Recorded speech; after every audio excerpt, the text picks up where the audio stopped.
In my professional and personal life, I've never let gender come in the way of my thinking or decisions. I've never once asked myself, can I do this as a girl? I've only ever asked myself, can I do this? Wonder Woman, Captain Marvel, Wanda, Mystique, Rogue, Supergirl, they are all around us. They are in our offices. All we need to do is just remove that filter of bias through which we see them. This Women's Day, let's challenge this bias. Let's challenge this ignorance. I challenge gender bias by not allowing gender to decide the category or brand I work on. Breaking these barriers is easy. We just need to focus and get it done. Look, I've had women as bosses for most of my working life. More often than not, I have more women in my teams than men. And at home, I'm the only male in a family of 5. So I can say this with a lot of conviction that women are strong, they're resilient, they're compassionate, they're team players, they're sincere, they're great fun.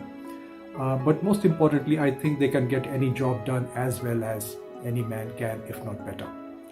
And on this International Women's Day, that's the one challenge I want to take on. That is, I want to pass on this conviction of mine to my colleagues, to my friends, to other men and women out there. Women need to define their own workplace behavior and have their own definition of their success and their ambitions. They don't need to follow some version of the way men define their workplace lives. This happened sometime last year when we were called for an automobile business pitch, and we had sent our credentials to the client where the number of women in the team were more than the number of men. The client called back to ask us if we felt we could change the constitution of the team as he would like more men on the team because they would understand the category better. So I had called the client back and very gently but firmly told him that we choose our people for a team on the basis of the capability, not on the basis of the gender, and assured him that we had full faith in the team that we are putting forward.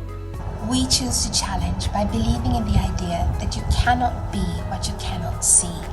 So fierce, formidable, fabulous women hold 3 out of 5 senior leadership roles within the agency. Our junior leadership team, led by women. 80% of our new hires, women. So when Wonderman Thompson is in action, it is our women that are inspiring growth in boardrooms and are at the front lines of influence across the economy of Sri Lanka. Over the last 3 years, 1 out of every 2 new hires has been a woman in our WT Calcutta office. That's a 50-50 split.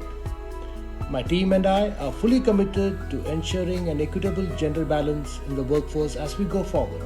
I choose to challenge by welcoming people with non-traditional backgrounds in the strategy team.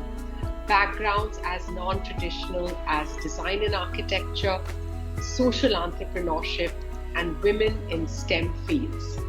And it's wonderful. Well, work from home is pretty much the norm today, but 20 years ago, it wasn't. And encouraging a colleague to work from home for 6 weeks because she was advised bed rest in her first trimester of pregnancy is one incident that certainly comes to my mind.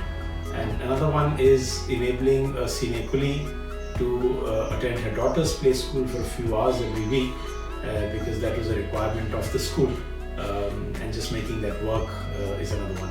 As a CEO and a woman leader in a creative industry, my effort has always been to create a level playing field for women in our organization, create an environment that is free of any kind of gender bias, whether it comes to the work that we do every day or whether it comes to hiring or rewards or recognition, create an environment that is enabling, empowering and inspiring women to achieve their best, because our belief is that without that, we will not be at our best as an agency. At Miram, we have been proud of our gender ratio from day one. So we've probably been close to 50% or even more than that for women to men. And I particularly remember one amazing review meeting with one of our top clients, Amphy, and I was wondering who's going to make the long couple of hours presentation. And as it turned out, we had two of our younger women on the team who not only presented with utmost confidence and handled all the questions coming from all those 8 or 9 CMOs sitting in the room representing Amphy. And that was a day of fabulous pride for me, as they really raised the level, and I had tremendous respect for not only the two of them, but for all young women working at Mirum. I have always believed that women can be women's best allies. On a separate note, I have challenged the preconceived notion about women being well settled to mean married with kids. I have made it my mission in life to always be independent and stand on my own 2 feet. Right from empowering myself with financial knowledge to ensuring I have a thorough technical analysis of the stock market to buying my own flat to probably adopting kids in the future. I enjoy being the captain of my own ship. In my long career, I have chosen to challenge 2 things which were very important to me. One was about conditioning and the other was about preconceived notions. I chose to challenge the conditioning about glass ceilings, which would be self-limiting for my own aspirations. Instead, I just decided to focus on building my skills, my competencies, and just look at the wide blue sky with limitless opportunities.